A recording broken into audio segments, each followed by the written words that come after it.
আজি হৈছে 18 জানুৱাৰী। আজি সন্ধিয়া কেইটামান খবৰ আপোনালোকলৈ লৈ আহিছোঁ। আপোনালোকে ভিডিঅ'টো শেষলৈকে চাব বুলি আশা কৰিছোঁ। শেষত ভিডিঅ'টো চাই আপোনালোকৰ মতামত কমেণ্টৰ জৰিয়তে জনাব। আৰু এইখিনিতে আপোনালোকক এটা অনুৰোধ কৰিম, চেনেলটোলৈ যদি আপোনালোক নতুনকৈ আহিছে, চেনেলটো ছাবস্ক্ৰাইব কৰাৰ লগতে কাষতে থকা বেল আইকনটো প্ৰেছ কৰি অল কৰি থ'ব, যাতে নতুন এটা ভিডিঅ' দিয়াৰ লগে লগে আপোনালোকে আগতীয়াকৈ চাবলৈ পায়। যদি ভিডিঅ'টো চাই ভাল পায়, লাইক এটা কৰি দিব আৰু শ্বেয়াৰ কৰি দিব বুলি আশা কৰিলোঁ।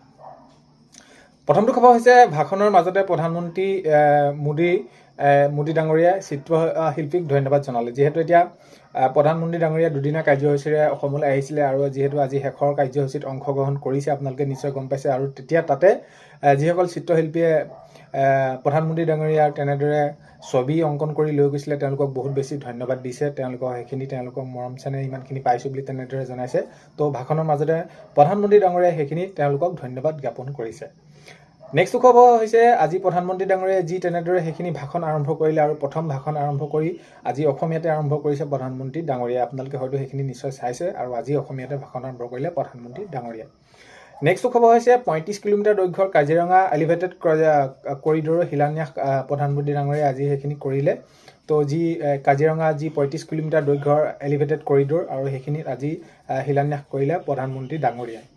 নেক্সট খবৰ হৈছে, কলিয়াবৰত জনসভাত বক্তৃতা মুখ্যমন্ত্ৰী মহোদয়ে আজি উপস্থিত থাকি তেনেদৰে কলিয়াবৰত যি জনসভা হ'ল তাত উপস্থিত আছিলে প্ৰধানমন্ত্ৰী ডাঙৰীয়া, আৰু তাত মাননীয় মুখ্যমন্ত্ৰী মহোদয়ে তেনেদৰে তেওঁ বক্তব্য দিয়ে। নেক্সট খবৰ হৈছে, অসমীয়াক এতিয়া আৰু কোনেও ৰঙা চকু দেখুৱাব নোৱাৰে। তো এইখিনি ক্ষেত্ৰত এতিয়া যিহেতু মাননীয় মুখ্যমন্ত্ৰী মহোদয়ে কৈ আহিছে যে যিসকল এতিয়া অবৈধভাৱে তেওঁলোকে দখল কৰি আহিছিলে চৰকাৰী মাটিত, তো তেওঁলোকক যেতিয়ালৈকে বেদখল মুক্ত কৰিব পৰা নাযায়, উচ্ছেদ চলি থাকিব আৰু সেইখিনি আগন্তুক সময়তো বহুতখিনি কাম কৰিব লগা আছে বুলি এনেদৰে জনাইছে মুখ্যমন্ত্ৰী মহোদয়ে। আৰু এইখিনি ক্ষেত্ৰত এতিয়া মাননীয় মুখ্যমন্ত্ৰী মহোদয়ে জনাইছে যে এতিয়া আৰু মই যেতিয়ালৈকে থকালৈকে বা এইখিনি মই যেনেদৰে সেইখিনি পৰিচালনা কৰিম, মই থকালৈকে তো অসমীয়াক আৰু এতিয়া কোনেও ৰঙা চকু দেখুৱাব নোৱাৰে। তো এনেকুৱা ধৰণৰ মাননীয় মুখ্যমন্ত্ৰী মহোদয়ে মন্তব্য আগবঢ়াইছে। নেক্সট খবৰ হৈছে, অসমৰ কলা সংস্কৃতিক সন্মান কৰিলে কংগ্ৰেছ দলে বেয়া পায়। তো এতিয়া আমাৰ অসমৰ যি কলা সংস্কৃতি আছে, তো সেই কলা সংস্কৃতিক যদি সন্মান কৰা যায় তেতিয়া সেইখিনি কংগ্ৰেছ দলে বেয়া পায় বুলি প্ৰধানমন্ত্ৰী ডাঙৰীয়াই সেইখিনি উল্লেখ কৰিছে। যিহেতু প্ৰধানমন্ত্ৰী ডাঙৰীয়াই দুদিনীয়া কাৰ্যসূচীৰে আজি দ্বিতীয়টো দিন তেওঁ অসমত, আৰু এইখিনি যি বাগৰুম্বা বা বিহু আৰু ঝুমৰ পাছত বাগৰুম্বা যেনেদৰে বিশ্ব দৰবাৰত তেনেদৰে প্ৰতিষ্ঠা কৰাই দিলে, চিনাকি কৰাই দিলে, আৰু এইখিনি ক্ষেত্ৰত প্ৰধানমন্ত্ৰী ডাঙৰীয়াই তেনেদৰে সেইখিনি বিৰোধীক তুলাধনা দিছে। তো তেনেদৰে কৈছে যে, আৰু সেইখিনি ক্ষেত্ৰত জনাইছে অসমৰ কলা সংস্কৃতিক যদি সন্মান কৰা যায় তেনেহ'লে সেই সন্মান কৰিলে কিন্তু কংগ্ৰেছ দলে বেয়া পায় বুলি প্ৰধানমন্ত্ৰী ডাঙৰীয়াই তেনেদৰে জানিবলৈ দিছে আৰু সেইখিনি ক্ষেত্ৰত কৈছে। নেক্সট খবৰ হৈছে, অখিল গগৈক তুলাধনা আজমলৰ। বদৰুদ্দিন আজমল ডাঙৰীয়াই তেনেদৰে আজি অখিল গগৈ ডাঙৰীয়াক ভালকৈ তুলাধনা দিছে। তো সেইখিনি ক্ষেত্ৰত এতিয়া যিহেতু আগন্তুক 26ৰ নিৰ্বাচন ওচৰ চাপিছেহি, আৰু এতিয়া যদি আমি দেখা যায় যে শাসকীয় দলে যদি বিৰুদ্ধে কিবা এটা কৈছে, আকৌ পিছদিনাখনি বিৰোধীয়ে আকৌ শাসকীয় দলৰ বিৰুদ্ধে তেনেদৰে কিবা এটা কৈছে। তো আজি দেখা গৈছে যে অখিল গগৈক তুলাধনা দিছে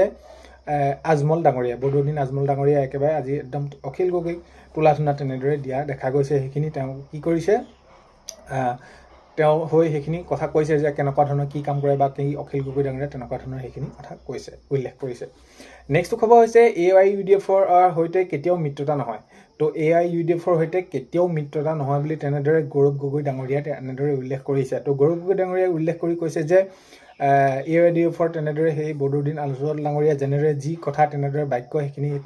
তেওঁলোকৰ বাবে প্ৰয়োগ কৰিছে বা কৈছে। তো এইখিনি ক্ষেত্ৰত গৌৰৱ গগৈ ডাঙৰীয়াই কৈছে যে AIUDFৰ সৈতে কোনো কাহানি বা কেতিয়াও মিত্ৰতা নহয় বুলি গৌৰৱ গগৈ ডাঙৰীয়াই আজি তেনেদৰে জানিবলৈ দিছে। নেক্সট খবৰ হৈছে, কংগ্ৰেছে মুছলমানক অকল ভোটৰ কাৰণে ব্যৱহাৰ কৰে। তো এইখিনি ক্ষেত্ৰত আকৌ তেনেদৰে আজমল ডাঙৰীয়াই জনাইছে যে কংগ্ৰেছে মুছলমানসকলক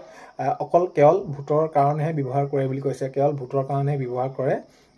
কংগ্ৰেছে মুছলমানসকলক, এনেদৰে বদৰুদ্দিন আজমল ডাঙৰীয়াই তেনেদৰে জানিবলৈ দিছে। নেক্সট খবৰ হৈছে, কলিয়াবৰত ভাষণৰ মাজতে কংগ্ৰেছক সমালোচনা প্ৰধানমন্ত্ৰী ডাঙৰীয়াই যিহেতু আজি দ্বিতীয় দিনীয়া কাৰ্যসূচী তো কাৰ্যসূচীৰ মাজতে কংগ্ৰেছক সমালোচনা কৰিছে প্ৰধানমন্ত্ৰী ডাঙৰীয়াই। তেওঁলোকে উন্নয়নৰ কাম কেনেদৰে কি কৰিলে, বা এই যি এতিয়া অসমৰ সংস্কৃতিক লৈ কেনেদৰে কোনসমূহ কথা কয়, বা যদি উন্নয়নমূলক কিবা এটা কাম কৰা যায় বা সেইখিনি কৰিবলৈ যোৱা যায় তাত কেনেদৰে তেওঁলোকে বাধা দিয়ে, বা এইখিনিক লৈ এতিয়া আজি যি কলিয়াবৰত ভাষণ আছিল, ভাষণৰ মাজতে কংগ্ৰেছক সমালোচনা কৰিছে প্ৰধানমন্ত্ৰী ডাঙৰীয়াই, তেনেদৰে সেইখিনি দেখা গৈছে। নেক্সট খবৰ হৈছে, মই ডিঙিত গামোচা ল'লেই কংগ্ৰেছে ঠাট্টা কৰে। তো এইখিনি ক্ষেত্ৰত এনেদৰে জনাইছে প্ৰধানমন্ত্ৰী ডাঙৰীয়াই, মই যদি ডিঙিত গামোচাখন লওঁ তো তেনেকুৱাত তেওঁলোকে বেয়া পায় আৰু মোক ঠাট্টা কৰে বুলি প্ৰধানমন্ত্ৰী ডাঙৰীয়াই তেনেদৰে জনাইছে হয় মই ডিঙিত গামোচাখন ল'লে তেওঁলোকে ঠাট্টা কৰে বুলি তেনেদৰে সেইখিনি জনাইছে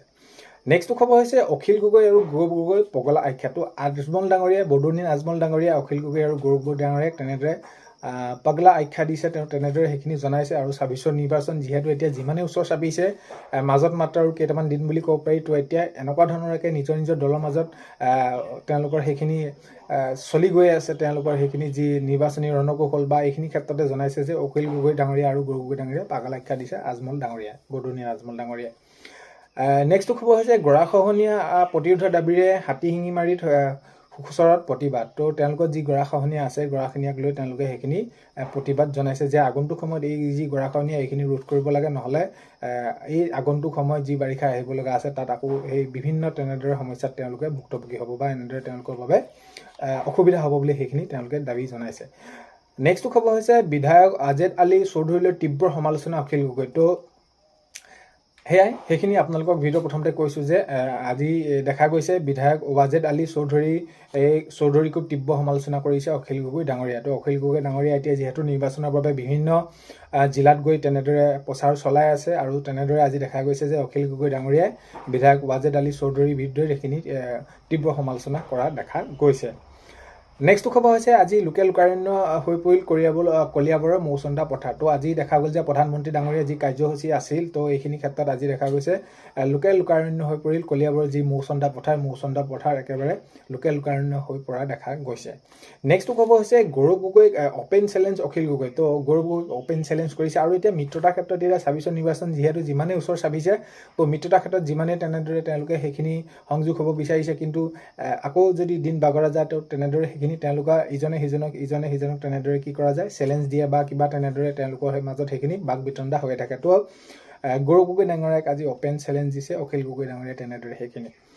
নেক্সট খবৰ হৈছে দেশৰ ৰাজনীতিত কংগ্ৰেছৰ এতিয়া কোনো অস্তিত্ব নাই তো এইখিনি ক্ষেত্ৰত মন্তব্য আগবঢ়াইছে তো এতিয়া দেশৰ ভিতৰতে তেওঁলোকৰ যি ৰাজনীতি তাৰ ৰাজনীতিত কোনো ধৰণৰ অস্তিত্ব নাই বুলি জনাইছে প্ৰধানমন্ত্ৰী ডাঙৰীয়াই কৈছে যে দেশৰ ৰাজনীতিত আৰু কোনো ধৰণৰ কংগ্ৰেছৰ এতিয়া অস্তিত্বই নাই বুলি তেনেদৰে জানিবলৈ দিছে বা সেইখিনি তেনেদৰে কৈছে নেক্সট খবৰ হৈছে এলিভেটেড কৰিডৰৰ বিৰোধিতা কৰি কাজিৰঙাবাসীৰ ৰাইজৰ ৰোষত সাংসদ গৌৰৱ গগৈ যিহেতু সাংসদ গৌৰৱ গগৈ ডাঙৰীয়া তেনেদৰে সেইখিনি মন্তব্য আগবঢ়াইছিলে বা এনেদৰে কোনবিলাক কাম কৰিছে এইখিনি লোন লৈছে বা ইত্যাদি সেইখিনি ধাৰ লৈছে এইখিনি ক্ষেত্ৰত যিদৰে মন্তব্য আগবঢ়াইছিলে আৰু এইখিনিক লৈ এই যি এলিভেটেড কৰিডৰ এইখিনি বিৰোধিতা কৰি যি মন্তব্য আগবঢ়াইছিলে আৰু কাজিৰঙাবাসীয়ে ৰাইজৰ ৰোষত পৰিছে গৌৰৱ গগৈ ডাঙৰীয়া সেইখিনি ভালকৈ তুলনা দিয়া দেখা গৈছে নেক্সট খবৰ হৈছে মুখ্যমন্ত্ৰী যি আত্মনিৰ্ভৰশীল আঁচনি ৭৫,০০০ যুৱকক যি ১ লাখ টকা দিয়াৰ সেইখিনি ক্ষেত্ৰত আপোনালোকে গমে পায় নতুন আপডেট আহি গ'ল আৰু এতিয়া এইখিনি পৰ্যায়ক্ৰমে মাননীয় মুখ্যমন্ত্ৰী মহোদয়ে জনোৱা এই যি তেওঁ জনালে শেহতীয়াকৈ এইখিনি ক্ষেত্ৰত অতি সোনকালে ইয়াৰ ব্যৱস্থা কৰা হ'ব তেওঁলোকক সেইখিনি ধন দিয়া হ'ব বুলি মাননীয় মুখ্যমন্ত্ৰী মহোদয়ে জনালে নেক্সট খবৰ হৈছে ৰেজাল্ট কৰিমৰ বাবে দুৱাৰ খোলা আছে আজমল ডাঙৰীয়াই তেনেদৰে জনাইছে যে ৰেজাল্ট কৰিমৰ বাবে আমাৰ দুৱাৰ খোলা আছে বুলি তেনেদৰে সেইখিনি জনাইছে নেক্সট খবৰ হৈছে প্ৰধানমন্ত্ৰী মুখত সুধাকণ্ঠ আৰু লাচিত বৰফুকনৰ কথাটো হয় আজি যে তেওঁ দ্বিতীয় দিনত তেওঁ যি ভাষণ দিলে তাতে আমি দেখা যায় যে আমি দেখিবলৈ পোৱা গৈছে যে প্ৰধানমন্ত্ৰী মুখত আজি সুধাকণ্ঠ আৰু লাচিত বৰফুকনৰ কথা তেনেদৰে সেইখিনি তেওঁ বক্তব্য আগবঢ়াইছে তো আজিৰ ভিডিঅ'টোত এইখিনি আছিলে আপোনালোকে ভিডিঅ'টো শেষলৈকে চোৱাৰ বাবে বহুতেই বেছি ধন্যবাদ এইখিনি আপোনালোকৰ ভিডিঅ'ৰ প্ৰথমতে কোৱাৰ দৰে চেনেলটোলৈ যদি আপোনালোক নতুনকৈ আহিছে চেনেলটো ছাবস্ক্ৰাইব কৰাৰ লগতে কাষতে থকা বেল আইকনটো প্ৰেছ কৰি অল কৰি থ'ব যাতে নতুন এটা ভিডিঅ' দিয়াৰ লগে লগে আপোনালোকে আগতীয়াকৈ চাবলৈ পায় আজিলৈ ইমানেই অন্য এটা ভিডিঅ'তে লগ পোৱা আশাৰে বাই